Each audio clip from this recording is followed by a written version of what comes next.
Menurut dokter bedah tulang saya dinyatakan osteoporosis dan diharuskan mengkonsumsi obat-obat tertentu. Apa yang harus saya kerjakan? Tadi bertanyalah kepada Allah dulu. Bertanyalah kepada Allah dulu, ya. Maksudnya gimana? Sering kali sekalian, saya mendapatkan banyak orang-orang yang subhanallah ketika mereka sudah kembali kepada Allah, maka Allah sembuhkan mereka dengan sangat mudah. Dengan sangat mudah. Contoh kayak case kayak begini. Kalau kita bicara tentang tulang, ya tulang itu kita bisa perbaiki dengan apa? Lihat aja bahan baku tulang itu apa? Dia butuh kalsium, dia butuh kalium, dia butuh magnesium, dia butuh asam amino. Gampang bikinnya sebenarnya. Contoh misalkan seperti apa? Anda bisa ngambil kolang-kaling, kasih rumput laut, kasih jahe, nanti minum madu, minum VCO, itu juga menguatkan tulang. Atau itu tadi apa tuh namanya? Biji durian. Juga mengandung kolagen, kan bisa. Ya. Atau juga minum air kelapa. Air kelapa merupakan salah satu minuman air yang sangat tinggi asam aminonya. Dan asam amino itu pembangun badan kita. Gen kita isinya asam amino. Jadi bisa pakai itu juga bisa. Jadi di rumput laut ada jahe, ada kolang-kaling. Itu bisa dijadikan minuman harian tiap hari. Dan makanlah makanan-makanan yang tinggi kalsium. Contohnya apa? Brokoli. Kalau mau browsing aja. Brokoli atau kale. Kale itu juga termasuk yang tinggi kalsium. Bisa makan itu. Kita sampai jam berapa ya? Kok nggak time out lagi? Singkong, ubi-umbian, itu yang sehat.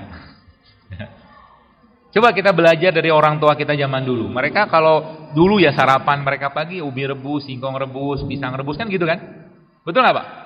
Minumnya apa Pak? Teh tawar. Ya kan? Dan panjang umur mereka. Nggak ada. Ayah saya umurnya 82 tahun. Semoga Allah jaga beliau.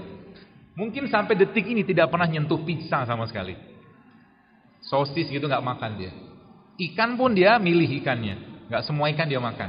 Tapi Masya Allah, saya ngelihat wajahnya beliau dibandingkan dengan dua adiknya, lebih tua adiknya yang dua tadi. Padahal dia paling tua sekarang. Ya, karena emang sering dia bercanda, ya ketawa gitu loh. Asik. Saya sudah menghindari nasi dan gula sejak pasca stroke, makan jus pisang, pepaya dan sereal setiap hari. Pertanyaannya, suplemen yang terbuat dari buah-buahan dan sayuran, ada merek tertentu sebutin, saya nggak usah sebutin, dan bahkan tanaman organik itu bagus nggak? Kalau bahan bakunya kedelai jangan. Kalau saran saya sih, kalau bahan bakunya kedelai jangan, karena kedelai terusnya bagi laki-laki kalau konsumsi terus menerus kurang baik. Kalau saya ya, kurang saya sarankan. Atau Anda kalau stroke kayak begini, coba makan ini nih, ya, makan pisang, blender pisang. Campurin dengan bawang putih. Pisang matang ya. Bawang putih dikit aja. Ya, kasih madu sedikit, itu akan jadi prebiotik yang sangat sehat. Sangat sehat. Ya. Pisang campur bawang putih di blender. Ya agak sedikit bau bawang putih nggak apa-apa lah. Nanti Anda habis itu minum air serai, air jahe, hilang baunya. Nggak masalah. Itu bisa juga buat sarapan pagi. Nanti cobain deh. Enak dan berkualitas, ya, sehat.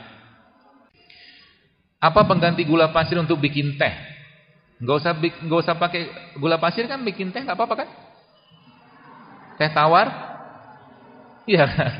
Kenapa harus ada kata-kata apa pengganti gitu kan? Kita butuhnya karbohidratnya.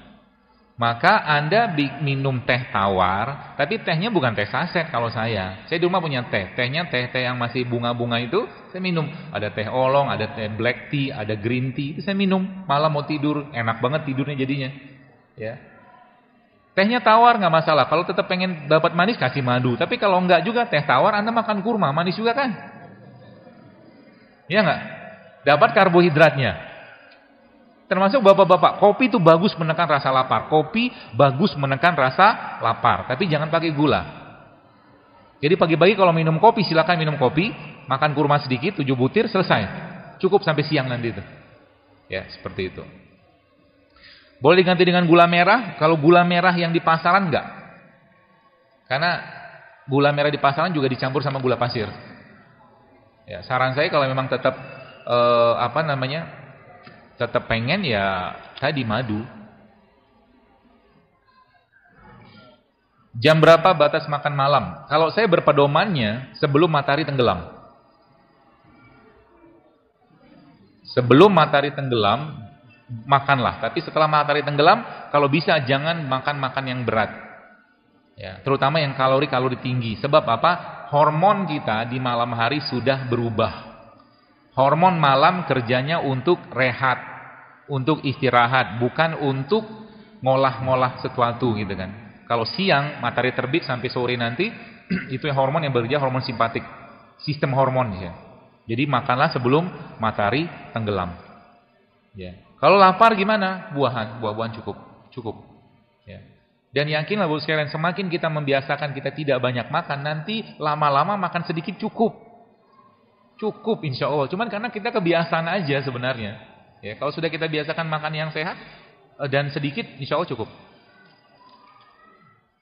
Oh, time out lah, jangan yang 5 menit. Apakah kedelai dari Amerika itu berbahaya? Iya.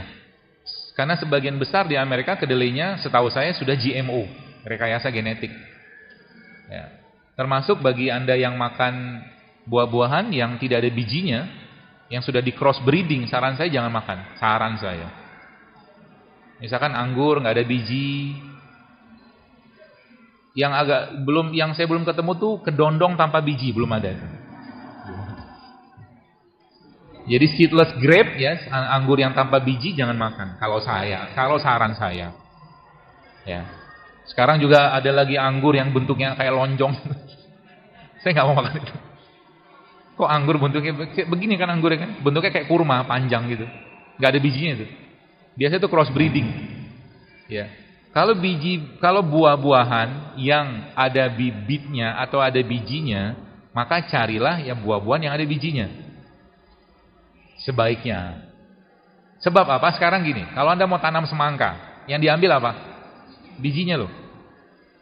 Sekarang kalau semangka yang nggak ada bijinya, nanamnya gimana? Ayo.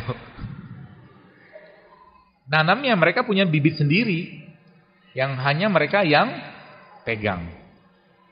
Kalau hashtagnya food control. Ya. Jadi hati-hati dengan makanan-makanan yang tidak sehat. Karena ngelok di sini dia, maka ketika dia terkunci di sini, maka mata kita juga akan suka dengan tontonan tidak sehat. Ya. Terutama makanan-makanan fast food yang tinggi dengan bahan-bahan kimianya. Ya. Jangan. Berapa lama kita boleh cheating? Suka-suka ibu lah. Ya, enggak ada batasannya sih. Kalau saya sih milih untuk tidak sih ya. Tapi indikatornya apa? Kalau Bapak Ibu sudah punya time out? Oh, belum. Anda ciptakan dulu kebiasaan sehat 80% dalam kehidupan Anda. 20% silakan cheating. Itu dulu deh. Atau 90% kebiasaan Anda makan sehat atau Anda lebih sering berpuasa. Oke, silakan cheating. Kalau itu tidak Anda kerjakan, jangan cheating. Ya, sebagaimana kemarin ada yang tanya, dokter bagaimana? Saya kemarin pas ke Makassar, saya ajarin teman-teman di sana untuk makan coto Makassar. Cara makan coto Makassar, begini caranya. Waktu kita makan coto, biasa kita kan dikasih jeruk nipis kan? Satu mangkok gitu kan? Nah, minta sama yang jual coto itu air putih bening gitu kan 3 gelas. Nanti jeruknya diperes. Minum segelas, 2 gelas, 3 gelas, kan kenyang tuh. Pulang. Jadi dong gitu kan. Silakan cheating kalau seandainya Anda tiap hari makan sayur dan buah. Silakan cheating kalau tiap hari Anda minum air putihnya 2-3 liter sehari. Silakan cheating kalau seandainya Anda banyak atau tiap hari bisa mengkonsumsi probiotik atau prebiotik. Silakan cheating kalau Anda lebih banyak berpuasa. Silakan cheating. Kalau tidak, sebaiknya jangan. Create dulu, ciptakan dulu kebiasaan sehatnya. Bagaimana untuk penderita asam urat pengganti sayuran hijau dan kacang-kacangan? Sebab penderita asam urat tidak boleh makan sayur hijau. Setahu saya malah konsensus yang terakhir, ya orang asam urat itu tidak masalah makan. Jadi kalau saya pribadi berpikirnya, banyak masalah kita gara-gara makan-makan kayak beginian ini, Ya sayuran atau segala macam hijau-hijau tadi gara-gara masalahnya pestisida sebenarnya. Kalau Anda makan sayurnya organik aman. Enggak ada masalah dalam jumlah yang cukup. Ya, dalam jumlah yang cukup tidak berlebihan insyaallah aman. Tapi kalau seandainya memang Anda perlu dibersihkan dulu badannya, ya salah satu cara yang paling mudah adalah dengan cara di detox. Detox paling gampang dengan cara apa? Rempah. Jadi ada yang asam urat ini, stop dulu yang bikin asam. Yang bikin asam apa? Nasi bikin asam, gula bikin asam, tepung bikin asam, minyak bikin asam. Stop dulu itu semua. Ya. Anda mulai membiasakan makan-makan yang rebusan, ya, makan-makan yang di steam, dikukus, ya, seperti itu.